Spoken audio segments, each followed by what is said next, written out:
సగ్గుబియ్యం. సాబుదానా అంటారు కదా! సగ్గుబియ్యం వాడాలి. ఇది కర్రపెండలం అంటారు. ట్రోపికానా అంటారు. దాని నుంచి తయారు చేస్తారు దీన్ని. ఇది పెక్యులియర్ ఉంటుంది. First of all water content బాగా ఎక్కువ ఉంటుంది దీంట్లో. మినరల్సు, ప్రోటీన్సు, విటమిన్ బి5, బి6 కాంబినేషన్ దీంట్లో ఉంటుంది. ఫైబర్ ఉంటుంది దీంట్లో. కార్బోహైడ్రేటు, ప్రోటీన్, కొంచెం లైట్ ఫ్యాట్, నెగ్లిజిబుల్ ఫ్యాట్ ఉంటుంది. బాడీకి కావాల్సిన సోడియము, పొటాషియము, అమైలేస్ ఇవంతా చాలా ఎక్కువ ఉంటుంది దీంట్లో. అందుకే సమ్మర్‌కి ఇది చాలా బాగా పనిచేస్తుంది. కూల్ చేసేస్తుంది బాడీని అంతా. ఇది వింటర్‌కి, రైనీ సీజన్‌కి అస్సలు వాడొద్దు. ఓకే. అందుకని సమ్మర్‌కి దీన్ని సగ్గుబియ్యం జావని ఎలా వాడుకోవాలి?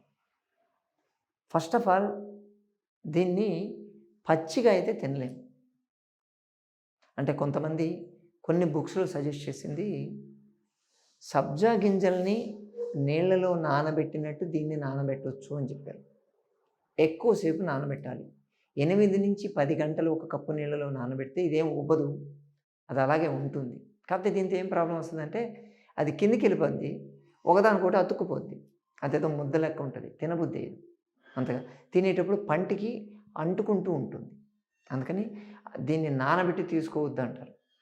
కాకపోతే అప్పుడు గింజలు తినకపోయినా ఆ నీళ్లు తాగినా దానివల్ల ప్రయోజనం ఉంటుంది, తీసుకోవచ్చు. కానీ ఎందుకు అంత చేసి దాన్ని పడేయడం ఎందుకు అనవసరంగా. అందుకని దీన్ని జావ లెక్క తీసుకోవడమే మంచిది. ఏం చేయాలంటే సగ్గుబియ్యాన్ని మీరు ఒక గ్లాస్, ఒక కప్పు నీళ్ళలో 2 స్పూన్స్ సగ్గుబియ్యం వేసి దాన్ని సన్న మంట మీద మరక్కాయండి. కాస్తూ అది కాస్త ఊపుతాయి మీకు. సగ్గుబియ్యం కూడా బాగా ఊపినట్టు కనిపిస్తాయి మీకు. ఉబ్బిన తర్వాత ఆ వాటర్ కూడా కొంచెం దాంట్లో ఉన్నట్టు కరిగి కొంచెం టర్బిడిటీ పెరుగుతుంది. అంటే కొంచెం చిక్కగా తయారవుతాయి వాటర్ కూడా.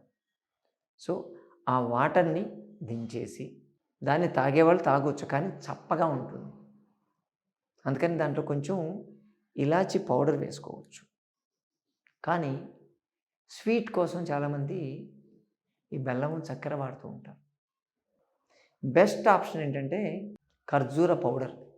బయట కొనొద్దు, షాపుల్లో కొనొద్దు. మీరు ఎండు ఖర్జూర తెచ్చుకొని మీరు పౌడర్ చేసుకోండి దాన్ని. ఆ పౌడర్ని బాగా మెత్తగా పౌడర్ చేసి దాన్ని కలుపుకొని తీసుకోవచ్చు మీరు.